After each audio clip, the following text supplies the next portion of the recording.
The first scene we're going to analyze is the first scene in the movie, Ace's car bombing. It begins the movie, but it's a flash forward to the climax of the film, so you'll get to see it again at the end as well. In it, we see the 1983 attempted murder of fictional character Sam Ace Rothstein by a car bomb. The scene was filmed at Main Street Station Hotel and Casino in downtown Las Vegas, less than a quarter mile north of Plaza, just off Fremont Street. If the exterior of the property doesn't give away where they're filming, Scorsese gives hints in the first frames of the movie. At 43 seconds in, if you look closely, just before Ace walks out of the door, you can see the reflection of the Golden Gate and Las Vegas Club signage in the window. Seconds later, Ace emerges from the south doors of Main Street Station to enter the scene. As he walks across the parking lot, you can see the California Hotel and Casino across the street. First, at 53 seconds into the movie, reflected in the windows of Main Street Station, then directly to his left, across the street. We return to this scene at 2 hours, 45 minutes, and 56 seconds in the movie, using the reverse angle to offer a new perspective. The only thing new we see in this scene to help establish the location is at 2 hours, 46 minutes, and 12 seconds. To the far left of the screen, you can see the O of the Plaza sign spelling the word casino located on the north side of the building, facing its adjacent parking lot. This will become a much more important landmark for us later in the movie. At 2 hours, 46 minutes, and 22 seconds, Scorsese makes the concerted effort to tie this event in the movie to the real event that inspired it. He does this by beginning the scene with a view of a sign located on top of the awning hanging over the south doors of Main Street Station, establishing that Ace is coming out of a Tony Roma's restaurant. The scene resumes to begin its final march to conclusion at 2 hours, 49 minutes, and 58 seconds, with the location featured one final time, starting during the day and ending at night. This scene gives you a few new angles of the California's signage. At 2 hours, 49 minutes, and 46 seconds, to the far right, you can see the C, the A, the L, and the other A in California, the H in hotel, and the C in casino peek out from behind the brick pillar that's obscuring the rest of the sign from view. Lastly, at 2 hours, 50 minutes, and 2 seconds, a sliver more of California's signage is viewable at the top right corner, this time at night, later that same day. Even though the movie was filmed in 1994, based on the signage shown in the various scenes, nothing gives away that this isn't 1983. Today, Main Street Station, the California, and the surrounding area basically look the same, except the Las Vegas Club. That entire property has been demolished to make way for the Stevens Group, owners of the D and Golden Gate on Fremont Street, to build their first ground-up hotel casino in Las Vegas. Now let's compare what happens in the movie to what really happened. First, Sam Ace Rothstein, played by Robert De Niro in the movie, is based on Frank Lefty Rosenthal, the man who once ran the Stardust for the Chicago mob and whose real-life events inspired the script for the movie Casino. The first difference between what happens in the movie and what really happened is the year.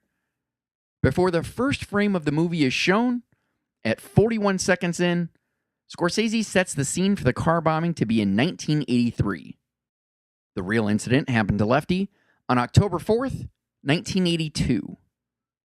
It's not really clear why the year is different, as it doesn't seem to enhance the storytelling in any way.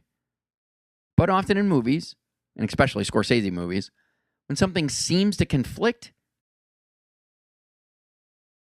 it's intentional. The date may have been changed simply to establish, even before the first frame of the movie, that this is the fictional version of real-life events, not a historical recreation. Whatever the reason, we know when the event occurs in the movie is different from when it really happened. Now let's talk about the setting. The implied location of the car bombing in the movie is accurate with where it really happened to Lefty. It did happen in the parking lot of a Tony Roma's restaurant.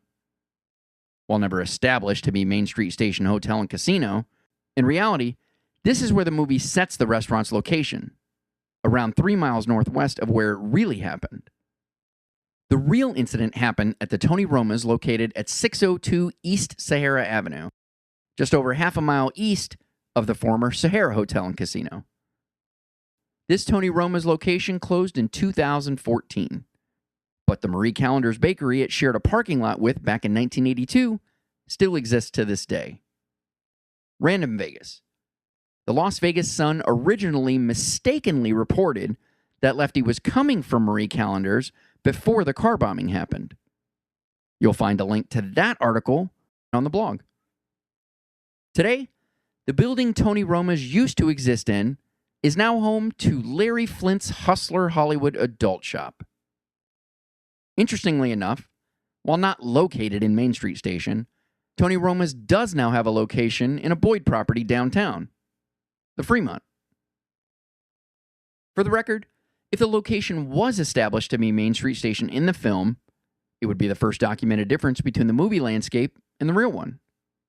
That's because in 1983, Main Street Station didn't exist.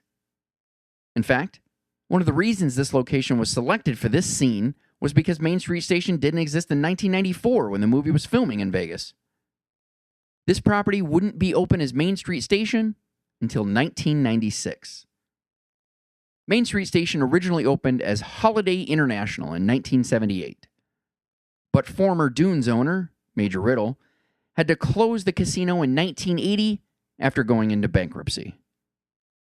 The hotel, a Holiday Inn franchise, stayed open until 1984 before deciding to close as well. The property reopened in 1987 as the Park Hotel and Casino, but that closed in 1990. The shortest-lived concept on site was its August of 91 incarnation as Church Street Station Hotel, Casino, and Nightclub Hop. That lasted less than a year. It wasn't until 1993 when Boyd Gaming purchased, renovated, and reopened it as Main Street Station in 1996 that the property finally found a successful, permanent persona. Even though it looked pretty much the same as it did when it was known as Church Street Station. So that would explain why the property was never identified as Main Street Station in the movie. Because it wasn't. It was just another defunct property in transition. And new owners Boyd Gaming simply leased out the location to the movie producers to stand in as Tony Roma's for them, providing a more Vegas-y surrounding landscape than the real location. It won't be the last time a Vegas casino is repurposed for the movie. Lastly, it is true, Lefty survived the car bombing with only burns on both legs, his left arm, and the left side of his face. The reason the car bombing didn't cause more damage, let alone kill him, was because he was driving a 1981 Cadillac Eldorado. That vehicle had a reinforced metal plate located under the driver's seat, which protected him from the brunt of the explosion. This was not a custom feature. It was standard for the 1981 Eldorado. The only reason the metal plate existed was to correct balancing problems General Motors, the manufacturer of the vehicle, were having with that particular model that year. So that's going to do it for our first installment of 360 Vegas POV for the Martin Scorsese film Casino. Future episodes will cover analysis of the geographic layout of the Strip and Fremont Street in the movie versus reality at the time, breaking down the similarities and differences between the chronological timelines of the main characters, the view from Ace's penthouse, the Fremont driving sequence, and so much more. For additional analysis of this scene, check out 360vegaspodcast.com.